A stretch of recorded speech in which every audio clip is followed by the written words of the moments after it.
हाँसो लाग्यो भन्नु कि पीडा भयो भन्नु होइन। खेलप्रेमी भएपछि अलिकति मन चाहिँ दुख्दो रहेछ।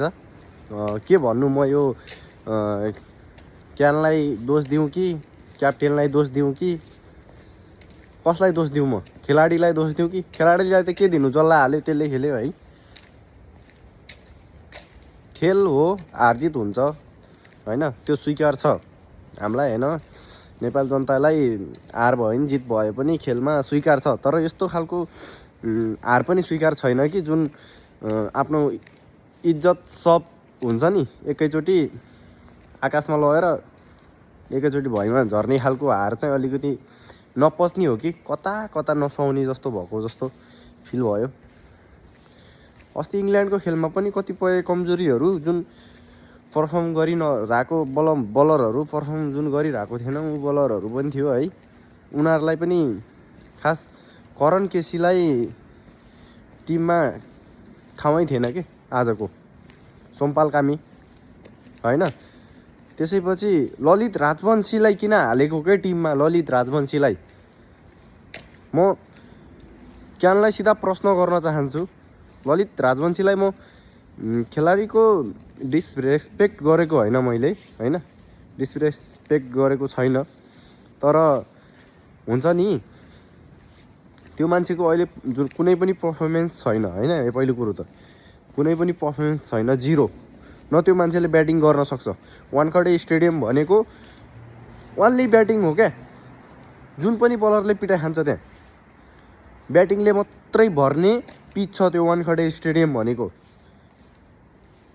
त्यसैमाथि बलर स्पिनर रे त्यस्ता नि हुन्छन्। त्यसको ठाउँमा के शेरमलले ठाउँ पाउँदैन? करणको ठाउँमा सोमपाल कामीले ठाउँ नपाउने? हाम्रो ओपनर साफ सलाम तपाईँलाई। भुर्तेलले रन नबनाएसम्म अर्को विपक्षी पार्टनरले रन नबनाउने? ओपनरमा गइसकेपछि त्यस्तो नि हुन्छ ओपनर? छि छि छि छि छि छि। खेल हार्नुको मेन कारण भनेकै नेपालको खेलमा राजनीति भएर हो क्या। एक्सपिरियन्स काम आउँछ, लौडा आउँछ एक्सपिरियन्स काम। जब कि मैदानमा गएपछि खेल्न नआएपछि जो राम्रो खेलेछ त्यसलाई हालाउ न, आफै आफ पर्फर्मेन्स गर्छ खेलाडीले। एक्सपिरियन्स चाहिन्छ खेल्नलाई, सिकेको छ भनेपछि खेल्न सक्दैन। वाहियात कुरा, बेइज्जत गराउने दुनियाँभरिको। अलि ब्यालेन्स टिम बनाउने यार, थाहा छ गर्न सक्छ यसले, चान्स देऊ न। झेलिरहेको छु त त्यो आसिफ हो कि आसिफ शेख, जुन हाम्रो किपिङ पनि छैन होइन, किपिङ पनि गतिलो छैन। ओपनर 112 को स्ट्राइक रेटमा खेल्नेलाई ओपनर राख्ने? सन्दीप जोरा छैन ओपनर गर्न सक्ने ब्याटर? एउटा खेल दिएको छ होइन नयाँलाई, अनि त्यसमा अलिकति रन पर्यो बलरलाई अथवा ब्याटर थोरै रन बनाएर आउट भयो भने सिएसको सक्दैन। त्यही पुरानै ठिक छ, देऊ न। जति पुरानालाई दिएछौ त्यति नयाँलाई देऊ त। सक्छ कि सक्दैन अनि थाहा हुन्छ के।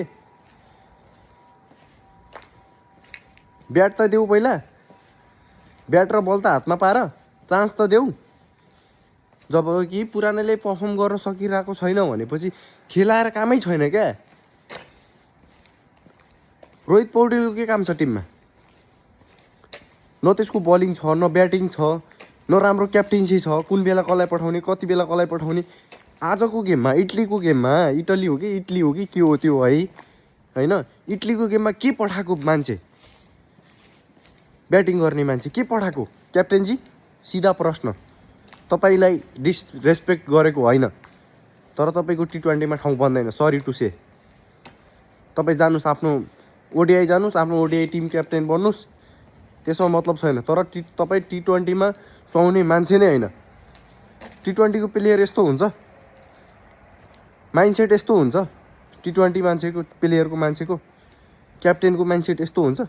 जब कि आज थाहा छ लोकेश बमलाई स्पिनर को गर्न सक्दैन, स्पिनर उसले खेल्न सक्दैन भन्ने थाहा छ। स्पिनर उसले खेल्नै सक्दैन भन्ने थाहा हुँदा हुँदा गुल्सनभन्दा उसलाई अगाडि पठाउनु पर्ने जरुरत थियो जस्तो लाग्थेन मलाई आज। लास्ट ओभरमा आएर उसले हान्न सक्थेन। गुल्सनलाई अगाडि पठाएर लास्ट ओभरमा उसले आएर हान्न सक्थ्यो कि सक्थेन? वायत टिम चेन्ज गर्नु पऱ्यो, भएन। यो नेपालको सबैजना मिलेर आन्दोलन गरेर हुन्छ कि के गरेर हुन्छ, नेपालको पुरा क्रिकेट टोली नै चेन्ज गर्नुपर्छ। जसले पर्फर्म गरेको छ तिनीहरूले चान्स पाउनु पऱ्यो, होइन भने नेपालबाट काहीँ खेल्न पठाउनै हुँदैन। बेइज्जत मात्रै हुन्छ, उल्टै नाम राख्ने कुरो हुँदैन। उल्टै बेइज्जत गर्छन्, आफ्नो आफ्नो पेट पालेका छन्, बसेका छन्। होइन जसलाई खेलाए पनि हामीलाई सरकार भएन क्या, आफ्नो मान्छे भनेर खेलाउनु भएन क्या, आफ्नो मान्छे भनेर खेलाउनै भएन। जसले पर्फर्म गरिरहेछ त्यो बेन्चमा बस्नुपर्ने। जो 1.5 वर्षदेखि जब 112 को स्ट्राइक रेटमा गरेर खेलिरहेछ त्यो ओपनिङ आएर खेल्नुपर्ने। क्यानलाई खबरदार, यहीँबाट म खबरदारी गर्न चाहन्छु, नेपालको टोलीको टिम चेन्ज हुनुपर्छ। नेपालको क्रिकेट टिम चेन्ज हुनुपर्छ। पर्फर्म गर्नेहरूले चान्स पाउनुपर्छ। एउटा गेम होइन, 2टा गेम होइन, जति पुरानोलाई दिइएको छ त्यति एउटा चान्स दिएर हेर्नुपर्छ नयाँ टिम बनाएर। T20मा ओन्ली हिटर्स मात्रै राख्नुपर्छ। त्यो आएर 112 को स्ट्राइक रेटमा खेलेर अहिले त्यो T20 छैन, उति बेलाको T20 छैन। 112 कोमा खेलेर पनि जित्नेवाला T20 छैन। अहिले 18 बलमा 50 रन हान्छन्। हाम्रो 50 बलमा 18 रन हान्ने प्लेयर छन् अहिलेको T20 टिममा। त्यही भएर टिम चेन्ज गर्न जरुरी छ।